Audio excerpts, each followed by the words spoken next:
This was actually about what happens with Tony Taters and Jack Flaherty. Because did you guys see the report that those two players are willing to take shorter term deals? That's the report right now.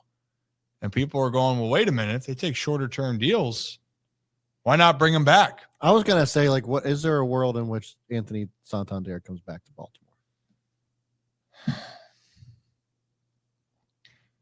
If he does, then I think that one of the prospects that you wanted to is not going to be here.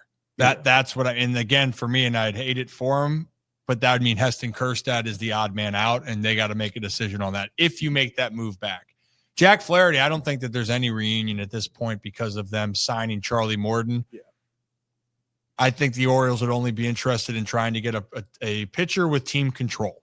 And there's not a ton out there for that. A top tier pitcher. Or a Zach Eflin or higher type that you can control for 2 or 3 years. So like Luis Castillo, I think would be in that consideration. Yeah. Sandy Alcantara, we talked about. Zach, Please. but Sandy, they're not going to move him until the deadline. I know. So you're seeing those conversations, but it's really interesting because those markets have taken a long time. Mm-hmm. I mean, hell, Pete Alonso still has not signed. No, Pete Alonso's not getting talked about. And so all of damn that good bat that's out there that is not getting enough. No, he's not. But think about it. He offered to come back to the Mets for a 3-year deal that I think the Mets were not willing. And he wanted an opt out. I think he wanted a certain opt out. It was only exclusive to the Mets, and they're like, "Well, no, we're not going to do that." Yeah. So I think what you're seeing is players are realizing that the market has fizzled down. I mean, hey, Teoscar Hernandez then signing the deal that he did. He wanted to secure multi-years, and it was a 3-year deal, I believe. It's very fascinating to me what that money is going to be. I still think Tony is going to get something around that $20 million per year range. Yeah.